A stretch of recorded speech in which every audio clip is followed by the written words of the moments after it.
Sejam bem-vindos a mais uma entrevista sobre vários temas socioculturais, enfim. Hoje nosso tema é cultura e identidade, como a arte e a música moldam vidas. E o nosso convidado especial de hoje é nada mais nada menos que João Santos.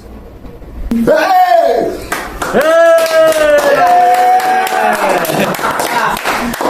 Boa!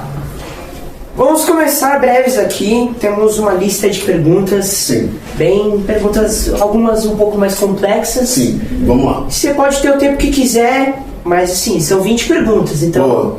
Vambora. Quanto vale cada pergunta? Tô zoando. Como você definiria a palavra cultura? A cultura como aquilo que representa um povo, uma determinado grupo. Determinado grupo? É isso. Boa. Basicamente, boa. assim. Perfeito. Só perguntas introdutórias por enquanto. Vou fugir um pouco do professorzinho, tá? Tô tentando. Vou fazer um esforço, tá? Perfeito. Tá. Como você definiria identidade? Aquilo que eu sou. Aquilo que eu expresso dentro daquilo que eu faço e sou. E associando a cultura com a identidade, como você acha que esses dois termos têm relação entre si? Cultura e identidade, aquilo que eu faço muito está associado àquilo que eu sou. Então, eu não consigo desassociar aquilo que eu falo com aquilo que eu faço daquilo que eu sou. Então, isso tem a ver com o povo. Então, o povo expressa aquilo que ele é. Então, uma coisa está muito relacionada à outra. Então, a forma como eu me visto tem a ver com aquilo que eu acredito, tem a ver com aquilo que eu falo, e isso se relaciona com a música, isso se relaciona com os livros, e tá tudo misturado. Então, no final das contas, quando a gente fala de cultura e identidade, a expressão que surge tem a ver com aquilo que eu estou vivendo, e isso tem a ver basicamente com aquilo que está fluindo no interior. É isso que eu acredito muito. Legal.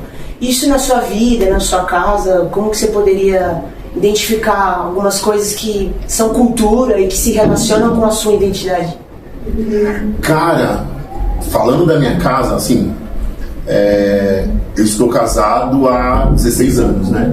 Eu casei com 23 anos. Então, quando eu casei, a minha ideia era ter família. Eu sonhei em ter uma família.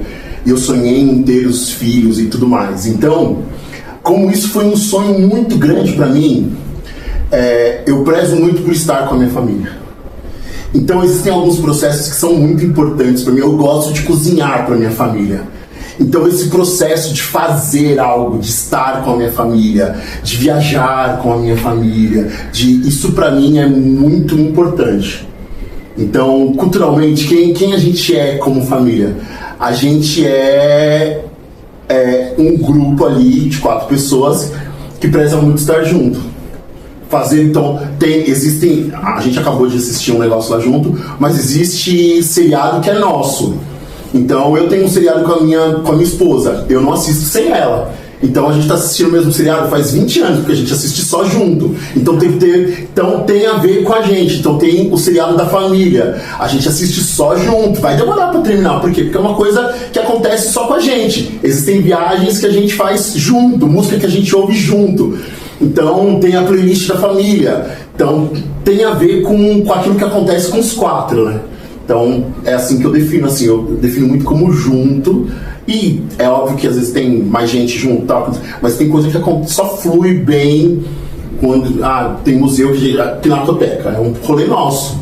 A gente gosta de ir na Pinacoteca, é um negócio nosso. Então, é assim que a gente funciona. Que bacana, mano. Que bacana. Tem uma outra pergunta aqui, que é como você definiria a música, partindo mais para essa área musical, mais assim, sobre arte? Cara, vou definir antes, porque assim, eu fiz o LM, né? Eu nem sei qual é o nome da ULM hoje, mas antes, quando eu fiz Universidade Livre de Música, ela ficava lá no Bom Retiro, e era uma escola de música que você precisava fazer teste para entrar. Eu demorei 2 anos para entrar e eu fiz canto coral na ULM, fiz 1 ano e meio de canto coral. E apesar de estar na igreja, foi ali que eu tive muito contato com música popular brasileira. Então, apesar de ter muito contato com música segregada cristã, foi ali com 11 anos de idade que eu tive muito contato com música popular brasileira, que era tido como não sacro. E isso pra mim abriu um horizonte. Então eu amo música popular brasileira, que a galera chama de secular, e eu aprendi a ver beleza nisso por conta da OLM.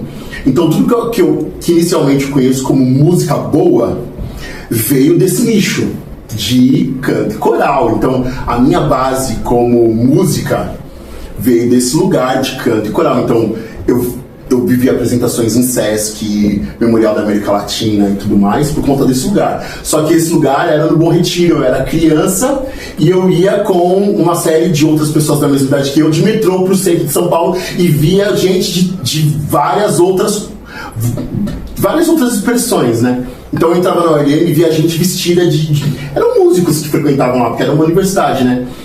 Isso abriu muito meu horizonte pro diferente, inicialmente. Porque às vezes a gente tá ali dentro de um estereótipo, a gente acredita que a verdade é uma só.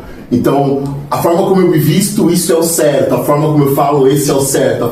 A música que eu gosto é a boa. Com 11 anos isso começou a quebrar na minha cabeça. Então hoje pra mim, vários tipos musicais são... Então hoje eu não consigo nem me colocar numa caixinha de qual é a música certa. Eu não tenho isso. Por quê? Porque eu aprendi desde cedo a entender a música como várias expressões. E é isso que eu acredito. O que é a música pra mim? Música pra mim é um som que expressa o quê? Vai depender. Vai depender de como eu tô, vai depender do que eu quero fazer, com quem eu quero comunicar. E aí, essa música ela vai falar com pessoas diferentes num diferente momento. É isso que eu acredito. Legal, muito bom. Engraçado que você falou do estereotipo, e era a nossa próxima pergunta. Como a arte e a música ela é vista pela sociedade, porque a gente acaba colocando, nós como sociedade, acabamos julgando aquilo que é legal, aquilo que é bacana, só de acordo com o nosso pensamento, né? De acordo com aquilo que é a nossa ideia. Como você acha que a sociedade vê a música? Vê como um estilo musical único, correto? Como você acha isso? Eu acho que a indústria é moldável. Primeiro, eu acho que tem a ver com indústria. Então a indústria manda na moda, a indústria manda no comércio, então o modelo de carro ele é determinado por alguém. E ele vai determinar aquilo que é bom. E eu penso que a música é a mesma coisa. Existe alguém que diz o seguinte: agora é a hora que isso vai ser o melhor. E a partir daí, todo mundo que não consome isso como prioridade está fora do padrão. Então, se a gente pensar, se a gente for olhar um pouco para trás, a música clássica durante um momento era o que era o certo. Depois virou a bossa nova, depois o jazz foi durante um momento, o rock virou um negócio, e popularmente as coisas foram mudando. Então, o que a gente define como música popular? É música do povo, correto? O que é a música do povo hoje? Só que a gente precisa pensar, quem é o povo? Porque a gente vai definir música popular, música do povo. Quem é esse povo que a gente está falando? A música do povo, que povo? É o povo gospel? Existe um tipo de música, mas que povo? Dependendo do lugar onde você está, essa música muda. Então esse estereótipo ele é muito complexo de ser analisado. Por quê? Porque a gente tem que pensar com quem a gente está falando. E aí eu penso no estereótipo. Com quem eu quero falar? Com quem eu quero comunicar? Porque dependendo de com quem eu quero comunicar, eu vou precisar falar de um jeito. E é isso que eu penso hoje da música como um todo. A música ela é uma forma de comunicação. Com quem eu quero me comunicar? Hoje você tem uma indústria que manda com quem eu quero me comunicar. Então eu tenho a massa. Se a gente pensar no secular hoje, a gente tem uma música hoje voltada para um eletrônico que é meio que um pop misturado com batida de funk, que manda hoje em tudo. Só que se você falar que é funk, vai segregar, não pode ser funk. Se você falar que é pop, vai segregar. Então você nem sabe o que é muito. Por quê? Porque tem pitadas de um monte de coisa e tem tudo. Se você falar que é samba, vai segregar. Então não tem. Por quê? Porque quanto mais você dá nome, mais você exclui as pessoas. Quando você quando você vem pro nicho gospel, é a mesma coisa. É pentecostal, você vai excluir um monte de gente. É worship, aí você exclui um monte de gente. Então, no final das contas, existe uma indústria que diz o seguinte: agora, o momento é isso aqui, ó. E aí você vai escolher quem é que vai atrás disso aqui. Só isso. E aí você vai comunicar. Geralmente é o que vende mais. Geralmente é quem vai me ouvir mais. E aí você pega artistas, por exemplo, que tem 30 anos de carreira, você consegue perceber as nuances e as alterações na carreira. E você vê isso não só no som, você percebe isso na letra. Se você pegar a letra de Cassiane de vários anos atrás, que é uma pessoa de longo, mudou a letra de Cassiane. Por quê? Porque ela está querendo comunicar com essa geração. Simples assim, só isso. Bacana, muito bom, muito bom. Uma outra pergunta voltada também ainda nessa área da música, sobre cada estilo, tudo. Como você acha que a letra de cada música, na verdade, vou reformular um pouco.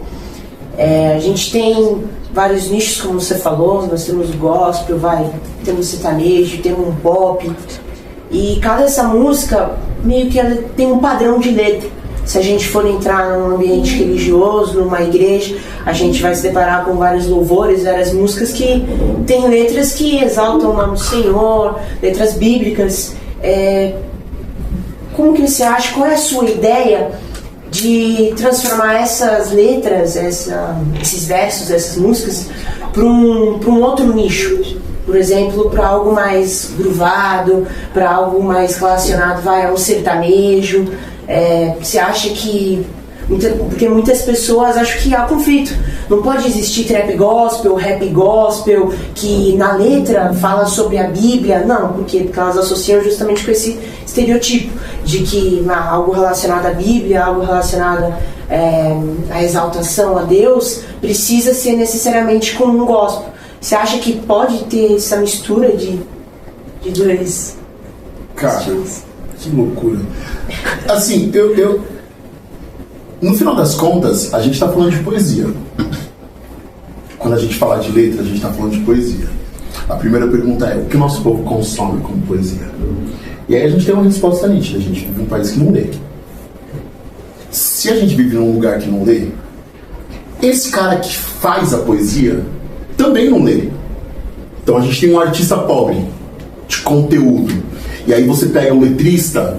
Esse letrista não é um cara que consome poesia.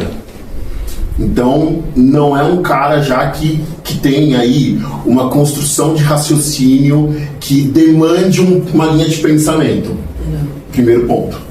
Quem consome vai na mesma linha.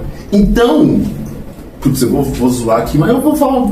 Eu vim, né? Estamos livres. É mais fácil se você consumir um tipo de música que fala eu te louvo, eu te louvo, eu te louvo. É muito mais fácil, porque não demanda uma linha de raciocínio. O eu te louvo por quê? Eu te louvo por quê? Trazer uma lista do porquê eu te louvo é mais difícil. Entendeu? Criar uma melodia que traduza isso, trazer motivos, fazer a pessoa pensar, só falar dos motivos, é mais difícil. Esse é o primeiro ponto. Então a gente é pobre naquilo que a gente fala. Se você pegar as nossas conversas, e isso tem a ver também com aquilo que a modernidade trouxe pra gente. A gente é rápido no conteúdo, a gente não quer gastar tempo criando um começo, meio e fim de conversa. A gente quer chegar, consumir e ir embora. É tudo muito rápido. É isso. Então a música precisa ser, se você pensar aí, você vai fazer um workshop de composição, você aprende que em 20 segundos você tem que chegar no refrão. Não tem construção, não tem linha de construção de pensamento. O cara que está escrevendo, ele não tem tempo para criar uma poesia que construa não tem tempo. Ele tem que chegar em poucos segundos no refrão.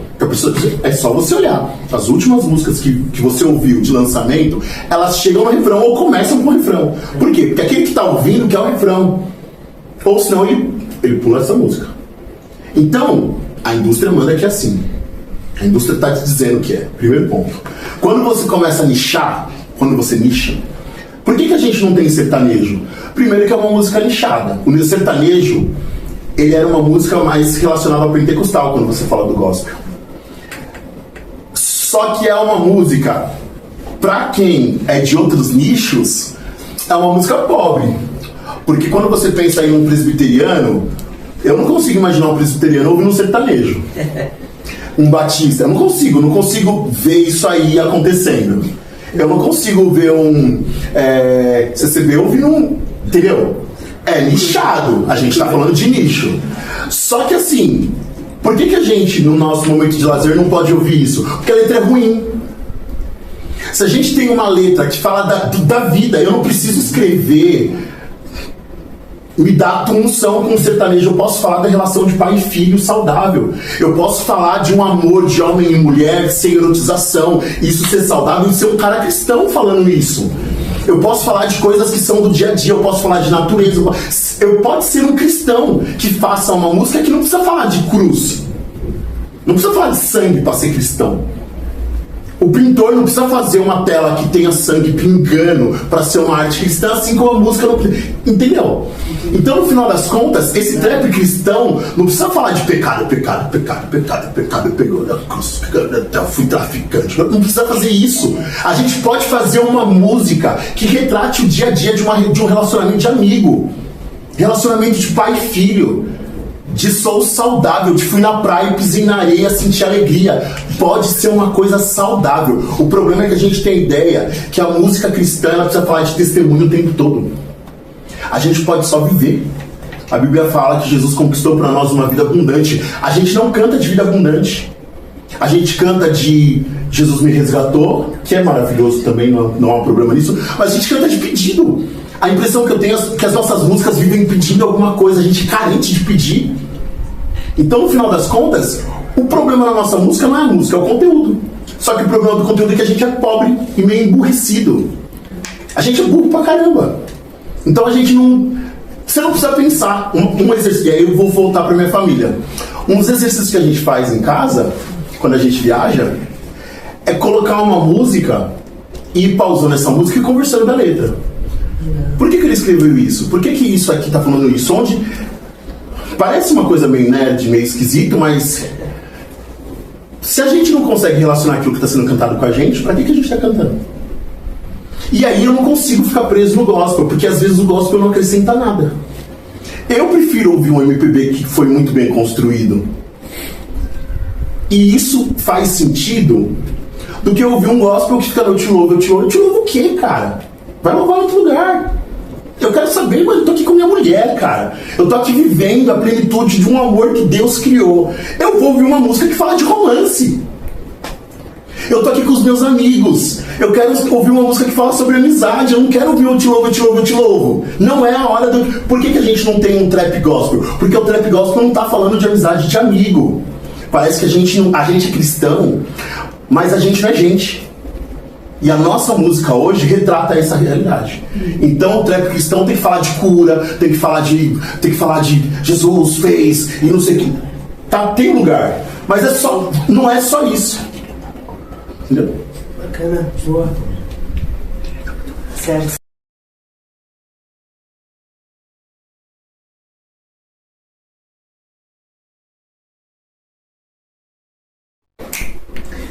Boa, dando continuidade nisso tudo sobre música, sobre arte, é algo muito, realmente importante que não sei para os que estão assistindo, mas estão me fazendo refletir. É algo que a gente precisa parar para pensar mesmo como pessoa, como a minha identidade, como eu enxergo a minha identidade, como eu vou levar a minha vida. Em falar em vidas e como as vidas são moldadas, queria te perguntar, você já viu alguma música, algum estilo musical mudar a vida de alguma pessoa? Não a sua, sem contar a sua e a da sua família, mas de alguma outra pessoa? E se sim, como foi esse processo? Em que situação a pessoa estava? Por exemplo, vou falar aqui de...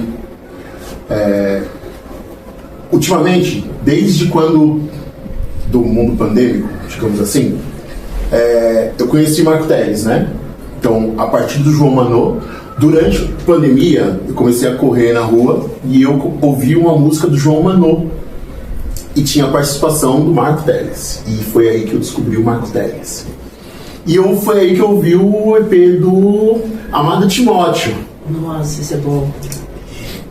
E quando eu vi aquele musical, porque ele é narrado e ele é cantado e tal, aquela forma, porque assim... Esse autor, ele é um teólogo, ele é um cara que estuda teologia e canta, só que ele é nordestino. Então tudo que ele faz ele agrega a música e a cultura nordestina. Então você vai ouvir triângulo, você vai ouvir tambor, você vai ouvir todo, e até palavras. Então, essa música aí que tá famosa, do Eita, tudo se rendeu, é dele essa música. Porque quando ele foi convidado pelo F-Hope para fazer a parceria, ele falou, agora o Brasil vai conhecer algo que é nosso do Nordeste. Ele colocou essa palavra eita de propósito, dentro de um worship.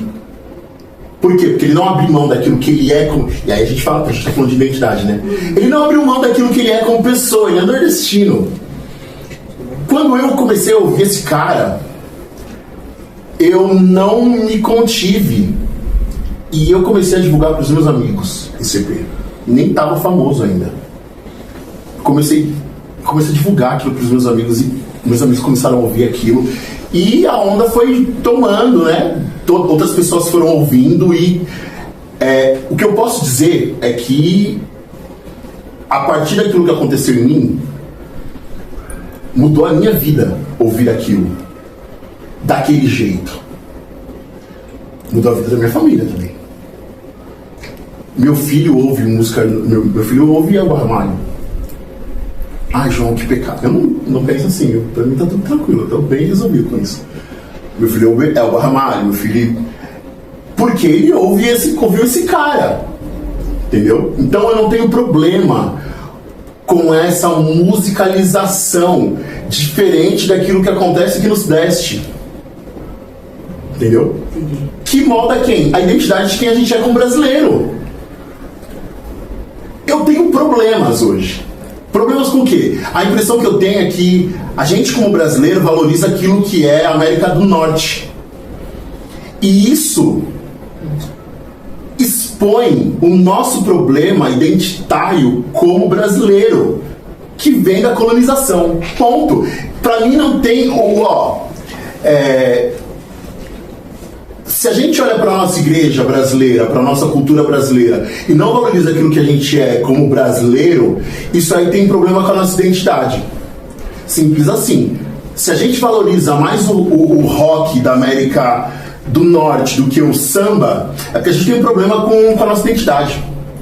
Se a gente valoriza mais aquilo que vem da América do Norte, se a gente valoriza o cantor que vem da América do Norte mais do que a gente valoriza o cantor nacional, desculpa, a gente tem problema com a nossa identidade. Se a gente valoriza mais a roupa que é de fora do que a roupa que é de dentro, a gente tem problema. O brasileiro é um cara completamente frustrado na sua identidade. E isso se reflete onde? Na música. O cara paga zilhões pra tudo que é de fora. Graças a Deus, desculpa esse termo, hoje a gente tem um pouco mais de contato com tudo que é péssimo, com o que acontece fora. Mas durante muito tempo, o brasileiro se considerou o pior do mundo. Sendo que a gente tem, dentro do nosso país, o melhor daquilo que é de recurso natural, de biodiversidade, de clima, Cara, por que o brasileiro não consegue viver isso? Pro cara ser feliz, ele tem que sair daqui e morar lá? E eu não vejo problema nenhum ir pra lá e viver lá, e não tem problema, não é um problema isso, desde que a sua identidade esteja resolvida. Não há problema em consumir uma música desde que a sua identidade esteja resolvida. O problema é a gente tomar a identidade do outro como se fosse nossa. Tem gente querendo usar roupa, tá usando sobretudo aqui. Cara, você mora num país tropical. Põe seu chinelo e sua havaiana, põe sua havaiana e sua regata, cara. Essa é a sua realidade. E isso se reflete onde? Música. Então, no final das contas, o tambor aqui é a nossa realidade. Seja bem-vindo. E quando a gente... E aí, isso cai pra onde? Para um preconceito que deságua em tudo que é problema. E aí é racismo, e aí é... Tá tudo junto no mesmo lugar. Por que as pessoas não gostam de música brasileira? Tem problema de identidade. Então, no final das contas, a música e a identidade, elas estão tão entrelaçadas, porque no final das contas, a gente não gosta de ser brasileiro. A gente não gosta de expor aquilo que a gente é. É mais fácil a gente fazer uma versão daquilo que foi construído lá na América do Norte. É mais fácil a gente cantar uma versão. É mais fácil a gente usar os timbres que não foram feitos aqui. Por quê? Porque aí a gente vê beleza. Aquilo que é feito aqui parece que não é belo. A poesia que é feita aqui parece que não é bonita. Mas não é que não é bonito. A gente nem sabe o que a gente é. E aí quando eu ouvi esse álbum, parece que me devolveu coisa assim. Então eu, por exemplo, eu sou lixado. Eu tô falando assim, mas eu sou lixado. Eu sou um cara que canta música gospel. E dentro do contexto onde eu canto música gospel, canto muita versão. Gosto, não gosto. Faço. Faço o máximo para não fazer. Eu faço um esforço. E aí, vai ter uma galera aqui da minha igreja que vai ouvir isso. E a galera que anda comigo sabe que eu não gosto de cantar versão. Eu não gosto de cantar versão, porque eu acho que o tom é horrível. Quem me conhece sabe que eu mudo todos os tons. Por quê? Porque o cantor da América do Norte, o tom é mais agudo. O tom do brasileiro é mais grave. E aí você vai cantar com a galera aqui no Brasil, a galera tem que cantar gritando. Eu altero todos os tons, vou cantar domingo aqui no... Nem sei quando vocês vão ouvir isso, mas já baixei todos os tons. Por quê? Porque a galera não consegue acompanhar, porque parece que é bonito aquilo que é mais agudo. O homem da América do Norte canta mais agudo, o brasileiro é mais grave. E a gente tem que valorizar aquilo que a gente é. Então, no final das contas, dentro daquilo que... Porque eu não acredito que eu vá resolver o problema do mundo. E nem quero carregar isso. Mas eu quero resolver minha vida. O que eu faço? Eu vou cantar a música dos meus amigos brasileiros. Então eu faço de tudo para inserir no repertório que eu vou fazer dentro daquilo que eu faço. Ah, João, e se você fosse cantar num bar? Se eu fosse cantar num bar, eu ia cantar a música do JP. Quem é o JP? Segue aí, arroba Dálio, eu acho que ela não vai, segue Dálio. É um cara aqui, cristão, que não canta a música falando Jesus. O álbum dele chama Boteco do não sei o que. Ele é cristão. Onde que ele... e aí tem isso. Onde que ele fez o álbum dele? Ele fez num bar. Mas o cara é cristão. A música dele não fica falando Jesus, mas fala de relação. É disso que eu tô falando. Por quê? Porque eu comecei a me cercar de gente que acredita naquilo que eu acredito. E o Dali também canta na igreja. Tá tudo certo. E se ele não cantasse? Tá tudo certo também. Por quê? Porque a gente começa a se cercar de gente que acredita. Por quê? Porque a gente quer mudar o quê? O mundo. Que mundo? Eu quero mudar o meu mundo. E o mundo dos outros? Cada um com seu problema. Cada um com seu problema diante daquilo que acredita. Então o meu mundo eu tô mudando. O que eu faço? Eu evito cantar uma música que é versão. Quando eu vou cantar, eu presto atenção na letra. Então esse monte de eu te louvo, eu não faço. Então é assim que eu resolvo a minha vida. Entendeu? Eu seleciono. Eu vou atrás de... Então, por exemplo, eu lancei uma música. Eu vou cantar minha música. Por que eu vou cantar do outro se eu posso cantar a minha? Eu sei como que eu fiz. Eu sei as pitadas de Brasil que eu pus nisso. Então, é assim que eu vou resolver minha vida. Por quê? Porque eu acredito numa identidade que tem a ver com a vida. Vida de quem? De um cara que é Brasil. Não tô copiando ninguém. É assim que eu tenho vivido. Se tá certo, é outra coisa, né? A gente vai descobrir no próximo passo. Boa. E agora eu fiquei curioso, né? Você tem alguma música? Você já compôs alguma música? Você tem letras, versos? Tá meio encaminhado? Cara, eu comecei a compor... Acho que eu tinha 13 anos. Comecei a compor e tal. Mas nunca valorizei. E aí a gente tem problema, né? O grande problema, qual é o problema? A gente não acredita. A gente sempre acha que o do outro é muito melhor, né? Então eu nunca valorizei muito, nunca dei muita corda pra esse lado, porque eu sempre achei que todo mundo que estava ao meu redor muito melhor que eu. Então boa parte daquilo que eu construí, desconstruí, foi ficando perdido no meio do caminho, né? Só que nos últimos... É que tem o ano de pandemia que a gente não conta com ele, né? De uns tempos pra aí, eu comecei a meio que falar, eu vou investir nisso aí, vou ver o que vai dar. Então eu comecei a gravar, né? Então eu tenho, no Spotify eu tenho umas 4, 5 músicas. Então tem música ruim. Sabe quando você grava e fala assim, isso aqui tá tão ruim, mas eu vou lançar porque tá ruim, mas é meu. É tipo, esse filho é muito... Tem mãe que acha que o filho é só bonito, né? Fala, nossa, esse filho é tão bonito. Mas tô olhando, tô vendo que é feio. Então tem música lá que eu olho e falo, mano, o minuto 3.25 eu desafinei.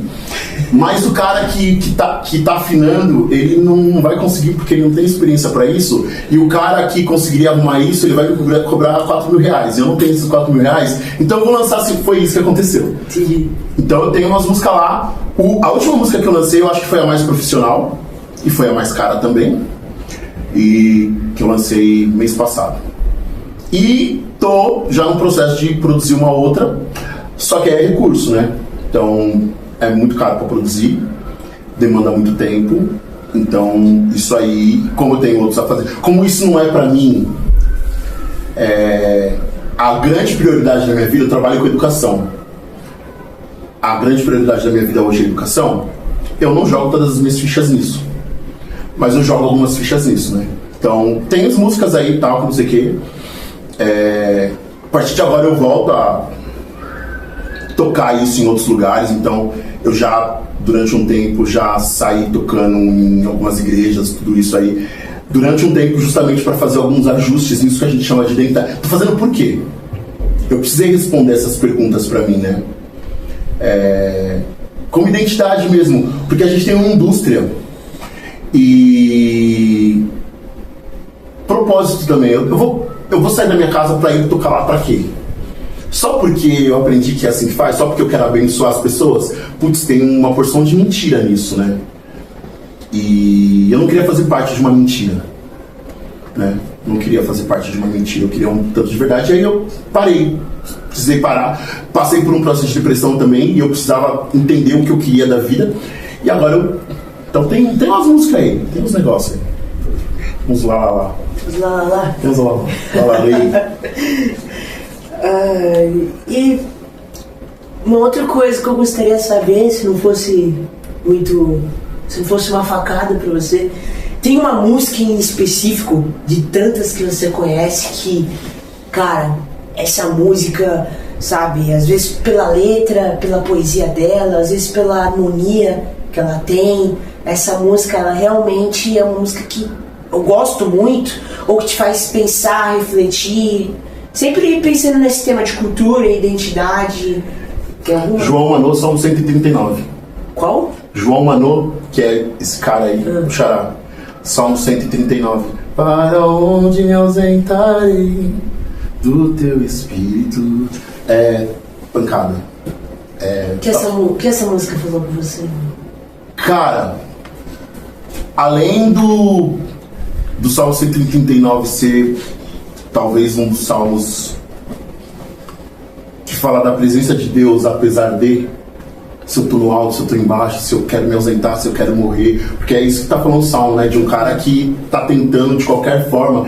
E aí eu acredito tanto nessa tentativa desse salmista de se ausentar fisicamente e emocionalmente. Então eu acredito mesmo que esse salmista tá vivendo um problema emocional. Então ele quer fugir, quer se ausentar, quer se colocar. Então, era exatamente o momento que eu estava vivendo. A forma como o João Manu canta, a primeira vez que eu ouvi era um voz e violão, né?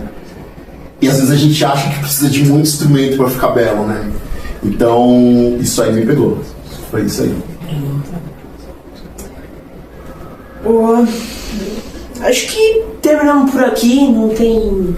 Tinha um baita de um roteiro aqui, mas a gente foi saindo e foi tornando um negócio muito mais leve, muito mais simples. João, obrigado. Eu que agradeço. Tamo junto. Valeu por esse tempo, valeu por lições dadas e lições aprendidas. Estamos aí. Tamo junto. Obrigado. Nós.